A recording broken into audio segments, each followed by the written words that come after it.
such a big level, even down to the food that they sell you in your stores that's killing you. All of it, you know, it's a reason. And they know these foods are detrimental to our health. They won't tell you that. But nowadays, people are becoming enlightened and realizing that we're eating the wrong stuff, and, you know, that's why we stay sick. You know, when we get, like, somebody just typed in vaccinations, we get these vaccinations, and then we're getting sick, and, you know, the rates of diseases are going up. But our doctors are supposed to be so great, and they can't cure anything. I mean, you know, or can they cure it, and they just aren't curing it? That's the big question. You know, I'll say this, too. Oh, wow, I just lost my train of thought. I was going to say this, too. We're going to be doing a show on that Tuesday at the Culture War Show. We're going to be doing, actually, you know what, Chalk? I have William Cooper's book. I have his book. And I'm not done reading it, but I'm still in the middle of it. But anyway, we're doing a show on Tuesday on survival tactics. What to do is if you know, stuff like this happens. What foods we can eat from the earth, from the trees. And see, this is something African culture already knew. A lot of people are not aware of. A lot of African, you know, the African cultures already knew how to do this stuff. So we're going to be doing that on Tuesday night, you know, surviving, you know, methods that you can do with something like this if there's no more food or whatever you need to do to survive. So that's going to be our show Tuesday night. I just wanted to put that out there. But go ahead. All right. That should be an excellent show, too. I'm going to tune in. That's one of the biggest things for our health is the food. Like, and, you know, we don't really realize it. We just keep going to the doctor, and they keep looking at us like they don't know. But, yeah. You know, it's funny because I think that, you know, right now everybody's going through changes. And I think everybody needs to open their eyes and really look at, you know, getting more knowledge on everything we can get knowledge on. I think we need to really know this stuff. You're absolutely right. And see, this is the thing. This is the reason why I come out, because I don't really talk that much. You know, I'm kind of shy. You probably could tell.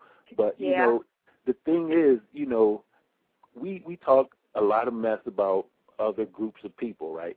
But we're the last ones that's, you know, waking up to, like, as far as, you know, all the stuff that we're talking about. And we're the ones that's pushing it away the most. And so I'm like, you know, we got to get it together. You know, we the ones, because, it's, you know, it's our information. And we the ones that need to know it. But anyway. But it all comes back to what I said earlier. We know. It's like we gotta awaken it within us, because, I mean, again, for those of you who believe on calling in your ancestors or your spiritual forces, you know, start calling on them. It'll open your eyes to a lot of different things. Other things you want to know, you already know. It's just been bred inside you. You learn how to call on your ancestors and your spiritual forces. You're not going to know anything. It's going to stay embedded inside of you. Exactly. You know, so we need to start really opening our eyes, and then we need to stop pushing it away, because it's not a joke. And that's why I was getting angry early, because it's like, you know, what's going on? You people, open your eyes. It scared the piss out of me last week when I went out, because I work from home, and I went out, and not one gas station in my neighborhood had gas.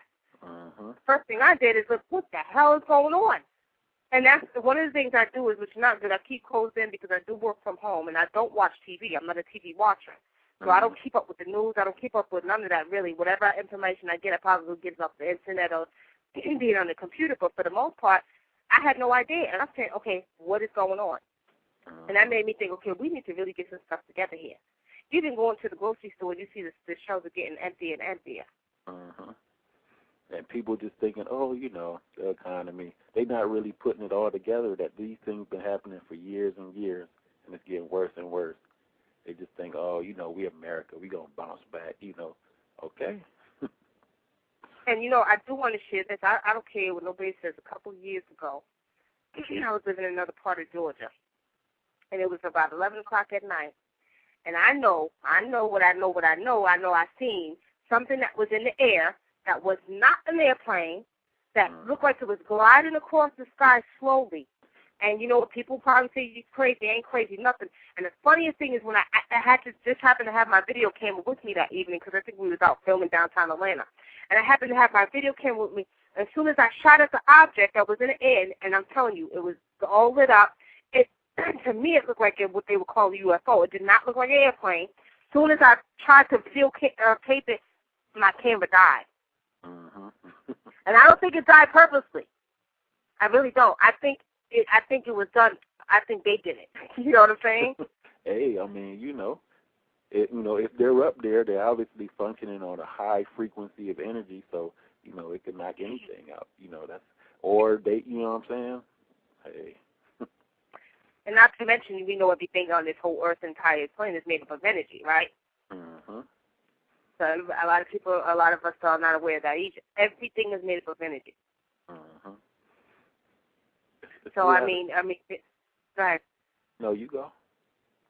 Now I was going to say, so when people just need to really start doing more research, start paying attention, looking and listening, and stop pushing stuff away and learn. Mm-hmm. And what's the saying? The best way to hide something is to put it in the book. Nobody's reading, so they don't know nothing. They'll watch TV, though, and take that information as if it's truth. But that's true. So do you have any more information for us? We have 14 minutes left. 14? Any more info that you pulled up? Oh, yeah, of course. I got more. I can keep going. Like I was saying, I had, was researching all the different indigenous populations and what their beliefs were. We did Kemet. So I can go to Sumer. Sumer or Sumeria, that's modern-day Iraq, Mesopotamia, the cradle of civilization, and, where the original people were from. In Sumer, they have texts, right? And these texts that are I think they said about 10,000 years prior to the Bible and the Bible stories. The Bible was actually derived from these texts, and these texts have stories in them. They have the Ark story in it called the Flood tablet. Some people say the tablet was created by somebody, but that's just their way to try to knock it. But in the text, it talks about a man who was approached by the Anunnaki.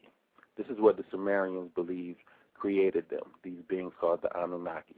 This man was approached by one of the great Anunnaki. He chose this man actually to create a ship and put his family on the ship and to gather the animals on the ship. And you may be saying that sounds like Noah and the Ark. Well, it's the same story. It's just 10,000 years before they wrote or stole the story and said it was Noah and the Ark. And, you can look up these different texts. You probably won't be able to read them because, like I said, they're ancient texts. But, and this is from the people who lived in Sumeria, the people who we give credit for being the first, civilization or whatever. And these first people believed that the Anunnaki were the ones who created them.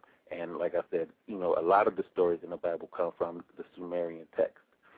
This is just for, the people who really on the Bible. I'll go on to Ethiopia. And from Ethiopia, as far as relating to the Bible, I'm pretty sure, I don't know, but there's these books called the Lost Books of Enoch that were originally in the Bible but were taken out. And in these books, the guy Enoch, it tells the story about him being taken up. In the Bible says he went to heaven, but originally, supposedly, he was taken up. He went up, and the Bible says he met or he was able to see Jesus and God. God looked different. Jesus looked like a man. In the original text, it's just talking about him going up and meeting these beings on this craft, and including the leader, who in the Bible would be God or whatever. And, he walked around. They were showing him around. In the Bible, it says it was angels walking him around and teaching him all the knowledge that, everything. They walked around. And then they sent him back to earth, and he told the story to all the people. And, and in the Bible, they took it out because, obviously, why they took it out. And then later on, they rewrote it and put it back, and that's when they said, oh, he went to heaven, and he met God and saw Jesus, and then he came back down. But then they also teach you in church, no man has seen God and lived, but whatever.